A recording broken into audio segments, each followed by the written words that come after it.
दोस्तों, अदानी ग्रुप की बात की यहाँ पे कुछ बड़ी अपडेट निकल के आ रही है। जैसे कि आपको पता ही होगा, धारावी का रीडेवलपमेंट होने वाला और ये जो पूरा का पूरा जो टेंडर है ये अदानी ग्रुप ने हासिल किया है। पूरे एशिया की सबसे बड़ी ये स्लम्स एरिया है जहाँ पे छोटे छोटी जगह में बहुत सारी स्मॉल इंडस्ट्री चलती है और बहुत सारे लोग वहाँ पे रहते हैं और ये बहुत बड़ी एक योजना है। लेकिन अब इसके ऊपर लगातार विरोध हो रहा है। आज उद्धव ठाकरे ग्रुप की शिवसेना ने उनके खिलाफ मार्च निकाला और ये पूरा मामला क्या है और इसकी तरफ से जो अदानी ग्रुप की तरफ से क्या क्लेरिफिकेशन निकल रहा है उसको भी समझने की कोशिश करेंगे।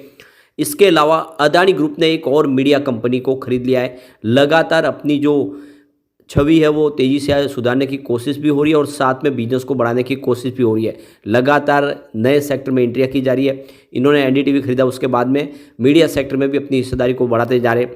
क्या आने वाले समय अदानी ग्रुप बहुत मजबूती से आगे बढ़ते हुए क्या मुकेश अंबानी को पछाड़ के फिर से नंबर 1 बनेंगे इंडिया में, जानने की कोशिश करेंगे इस वीडियो के माध्यम से।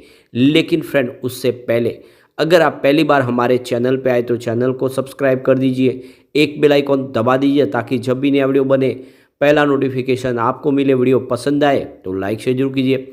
चलो फ्रेंड्स, वीडियो स्टार्ट करते हैं। मैं हूँ आपका दोस्त SB दवे और हमारे अपने चैनल ऑनलाइन कमाई में आपका बहुत बहुत स्वागत है। तो अदानी ग्रुप की तरफ से जो बाजार को जानकारी दी गई उसमें अदानी ग्रुप ने मीडिया सेक्टर की एक और कंपनी को खरीद के अपनी दावेदारी मजबूत कर ली है। तो मीडिया कंपनी में मेजॉरिटी स्टेक खरीदा है उन्होंने। एनडीटीवी चैनल और BQ प्राइम के बीच में ये तीसरी बड़ी मीडिया डील हुई है।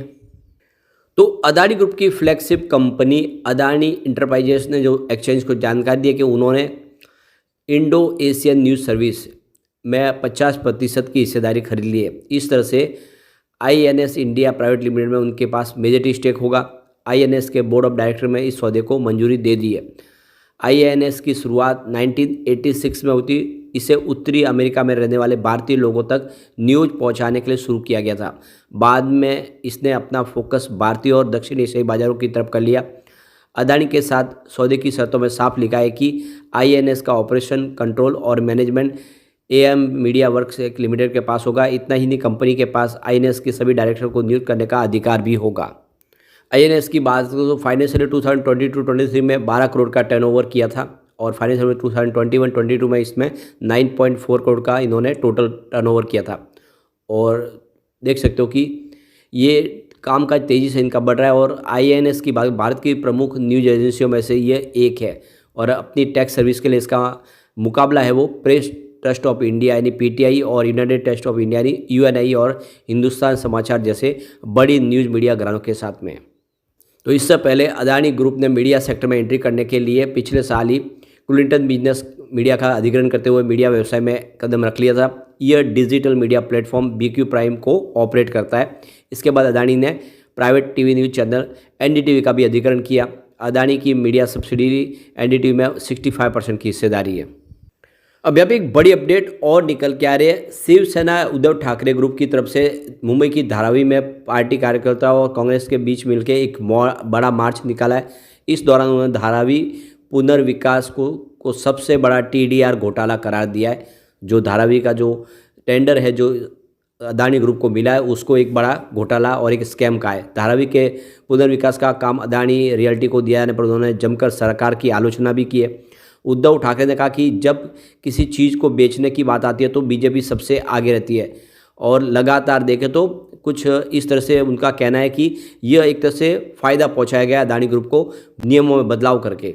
शिवसेना उद्धव ठाकरे की तरफ से ये भी कहा गया है कि यहाँ पे पुनर्विकास के लिए जो खिलाफ जो लोग हैं उनकी जाँच के लिए पुलिस का एक दस्ता भी यहाँ पर नियुक्त किया गया और उन्होंने पुलिस को भी चेतावनी दी कि सरकारें तो आती जाती रहती है लेकिन पुलिस पर नज़र रहेगी और सरकार पर इल्ज़ाम भी लगाया कि जो रिटायर्ड पुलिस वाले और गुंडों को अपॉइंट किया गया है जो धमका रहे लोगों को। तो कुल मिला के एक बड़ा इल्ज़ाम लगाया गया।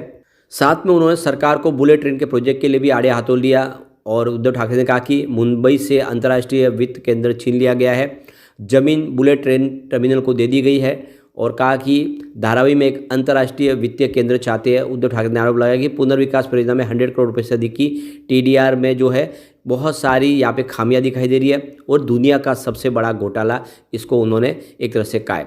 और देख सकते हो कि ये आप लगातार इस तरह से इल्ज़ाम लगाए जा रहे हैं, जबकि ये देखें तो जो धारावी का टेंडर हासिल किया था अदानी ग्रुप ने, यह उद्धव ठाकरे की सरकार के समय ही हुआ था।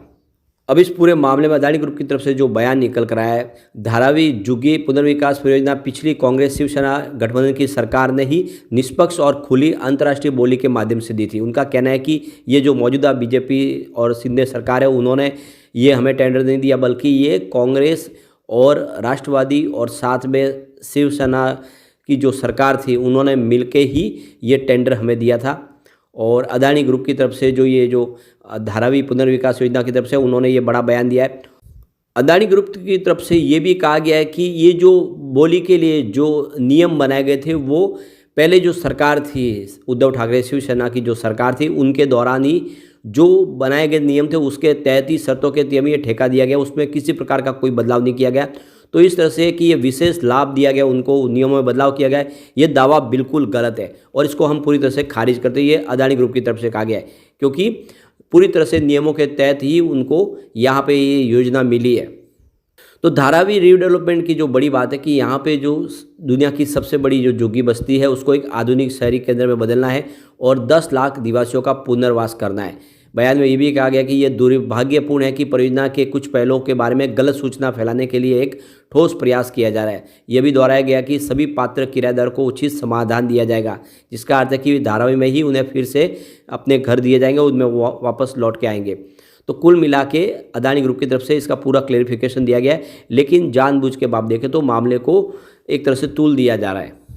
अब जैसे कि टोटल जितना विपक्ष है वो लगातार इल्ज़ाम लगा रहे हैं कि अदानी ग्रुप को फेवर किया जा रहा है मौजूदा सरकार की तरफ से, बीजेपी सरकार की तरफ से, लेकिन दूसरी तरफ देखें तो ऐसे राज्य जहां पे बीजेपी सरकार नहीं है, वहां पर भी अदानी ग्रुप लगातार बहुत सारा निवेश करे। अब बिहार में ही उन्होंने भारी भरकम निवेश का ऐलान किया, करीब 8700 करोड़ रुपये का निवेश किया जाएगा बिहार में, जहाँ पे 2 सीमेंट की फैक्ट्रियाँ लगाई जाएगी और भी वहाँ पे स्मार्ट मीटर के प्रोजेक्ट लगाए जाएंगे। इस तरह से बहुत सारे प्रोजेक्ट होंगे।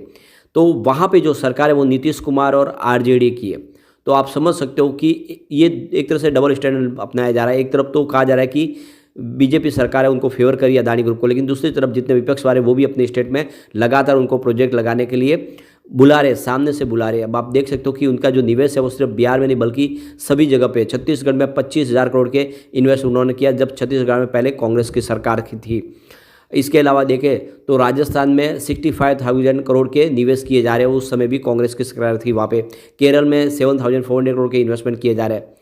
तो कुल मिला के हर जगह पे, तमिलनाडु में भी 4,000 करोड़ के इन्वेस्टमेंट किया जा रहा है। तो कुल मिला के पूरे आंध्र प्रदेश में 60,000 करोड़ का अदानी ग्रुप की तरफ से निवेश किया जा रहा है। ओडिशा में 57 करोड़ के प्रोजेक्ट लगाए जा रहे हैं। पूरे हिंदुस्तान में ही अदानी ग्रुप प्रोजेक्ट लगा रहे, वहाँ पे सब जगह पे कोई इस समय रूलिंग जो पार्टी है वो बीजेपी नहीं है। तो इसका मतलब ये है कि अदानी ग्रुप एक प्योरली बिजनेसमैन है और वो अपने हिसाब से बिजनेस लगाते जा रहे हैं। तो ऐसे में समझ में आता है कि पूरा का पूरा जो विरोध है वो राजनीति से प्रेरित है, बाकी इसमें कोई भी मतलब नहीं है। सभी जितनी स्टेट है वो चाहते हैं कि वहाँ पर निवेश ज़्यादा से ज़्यादा आए। अब ये देख सकते हो कि मुकेश अंबानी को फिर से टक्कर देने को अदानी ग्रुप तैयार हो चुका है और गौतम अदानी बहुत जल्द मुकेश अंबानी को पीछे छोड़ के फिर से इंडिया के नंबर 1 अमीर बन सकते हैं। अब आप देख सकते हो इनका जो मार्केट कैप है वो तेज़ी से बढ़ रहा है। यहाँ पे देख सकते हो कि इस समय गौतम अदानी सिर्फ $7 बिलियन निवेश से ही दूर है, उनका मार्केट कैप बढ़ते ही वो नंबर 1 बन सकते हैं। इस समय मुकेश अंबानी का जो टोटल नेटवर्थ है वो $92.3 बिलियन का है। तो ये आप समझ सकते हो कि जल्द ही उसमें एक बड़ा इजाफा देखने को मिल सकता है। तो कुल मिला के देख सकते हो कि भले ही अदानी ग्रुप का विरोध हो, लेकिन अदानी ग्रुप लगातार अपने बिजनेस को तेज़ी से आगे बढ़ा रहे, निवेश को बढ़ा रहे। वो लगातार सीमेंट के सेक्टर में तेज़ी से आगे बढ़ रहे। आने वाले समय में उनकी जो इच्छा है कि वो सीमेंट के सेक्टर में भी अल्ट्राटेक को पछाड़ के नंबर 1 बने। इसके अलावा वो मीडिया सेक्टर में भी अपनी मजबूती यहाँ पे दर्शा रहे, पूरी तरह से वो आगे बढ़ते हुए दिखाई दे रहे और पोर्ट के बिजनेस में भी वो तेज़ी से आगे बढ़ रहे। आने वाले समय आप देखें तो कुछ और बड़े पोर्ट का अधिग्रहण भी कर सकते हैं कंपनी। तो कुल मिला के देखो कि अदानी ग्रुप में फिर से तेज़ी का वातावरण बनेगा और जैसे कि बाजार में एकदम शानदार तेज़ी की समारोह बन चुकी है। एफआई बाजार में लौट के आए। एफआई ने पिछले कई महीनों में जम के खरीदारी फ्राइडे को की, जो अमाउंट है वो बहुत बड़ा है। ये इशारा कर रहा है कि आने वाले समय अदानी ग्रुप में फिर से निवेश एफआई का आएगा और अदानी ग्रुप के शेयर वैसा ही रिटर्न दे सकते हैं। लेकिन अभी भी सुप्रीम कोर्ट से फैसला नहीं आया। अभी देख सकते हो सुप्रीम कोर्ट का जजमेंट आ जाए उसके बाद में ही इसमें एक लॉन्ग पोजीशन लगाई जा सकती है। फिलहाल अभी थोड़ा सा वेट हमें करना होगा। लेकिन फ्रेंड कोई भी इन्वेस्टमेंट करने से पहले अपने फाइनेंशियल एडवाइजर से बड़ा ले ले या अपना खुद का रिसर्च करें, क्योंकि मैंने वीडियो आपके एजुकेशनल पर्पज़ के लिए ही बनाया। वीडियो पसंद आए तो लाइक शेयर कीजिए और चैनल को सब्सक्राइब कर दीजिए। Thank you.